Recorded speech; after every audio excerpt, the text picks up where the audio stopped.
Growing up, I used to hear about haunted places and mysterious occurrences, but few stories have captured people's imaginations like the case of Elisa Lam at Los Angeles' infamous Cecil Hotel. It's one of those stories that sticks with you, not just because of its eerie details, but because so much remains unexplained. Let's set the scene. It's early 2013. Elisa Lam, a 21-year-old college student from Vancouver, decided to take a solo trip to California. Her Tumblr blog chronicled her plans, her excitement, her worries. Like lots of young travelers, she wanted to experience the world on her own terms. After a few stops in San Diego and elsewhere, Elisa checked into the Cecil Hotel in downtown LA at the end of January. The Cecil had a reputation sometimes called Hotel Death. It had seen everything from overdoses to suicides to notorious serial killers. But for travelers on a budget, it was still a popular choice. No one could have expected what would happen over the next few weeks. On January 31st, Elisa was reported missing by her parents, who hadn't heard from her. The LAPD launched an investigation. At first, they shared her photo and details, hoping perhaps she got lost or was in trouble somewhere in the city. But no one had seen her, and there were no useful clues. Then, 2 weeks later, the police released security footage from an elevator in the Cecil Hotel. In the video, Elisa behaves oddly. She enters, presses multiple buttons, pokes her head out as if searching for someone or hiding from someone, presses herself against a corner, gestures with her hands, and moves in an almost playful but also anxious way. At one point, she appears to talk to someone or something out of view. Then she steps in and out, finally leaving the frame. The doors weirdly remain open for much longer than usual. The video went viral almost immediately, and internet detectives across the world began speculating. Was Elisa under duress? Was she on drugs? Was there someone else outside the camera's view? As days went by, guests started complaining about the water. They said the pressure was low, the water was dark, and it tasted funny.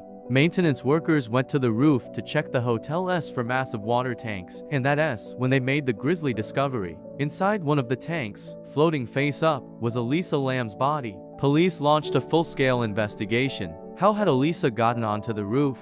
Access was supposed to be restricted, the stairs and doors locked. The alarm set. The tanks were heavy and didn't have ladders. Yet, somehow, she ended up inside one of them. The coroner's report later ruled Elisa's death an accidental drowning. There were no obvious signs of trauma or assault, and toxicology found only prescription drugs she'd used for her bipolar disorder and depression. Nothing recreational, no alcohol, no physical evidence of foul play. Still, there are so many unanswered questions. Had she had a mental health episode that led her to the roof?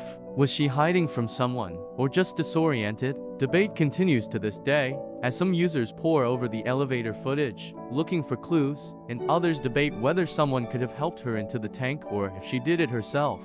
Forensic experts have noted that people experiencing a psychotic break can behave erratically or in ways that don't make sense to an outside observer. Some believe that's what happened to Elisa. Her family revealed she had a history of depressive and possibly psychotic episodes, but nothing that ever pushed her towards self-harm.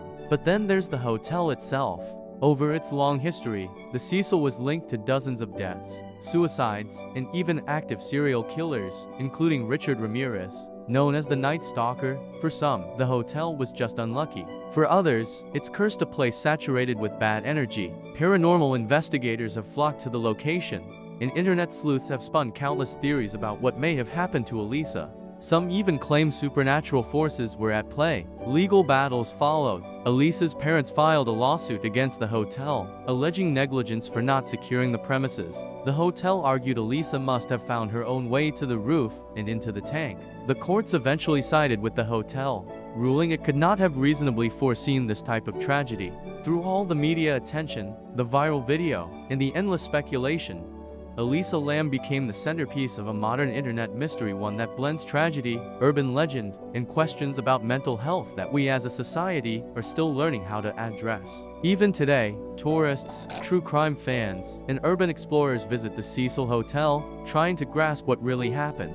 Elisa's case was covered in documentaries, news reports, books, and podcasts, from Netflix's Crime Scene, The Vanishing at the Cecil Hotel, to hundreds of YouTube channels. Each brings its own theories and interpretations, but none can provide a simple explanation. For some, the tragedy highlights the need for better support for mental health.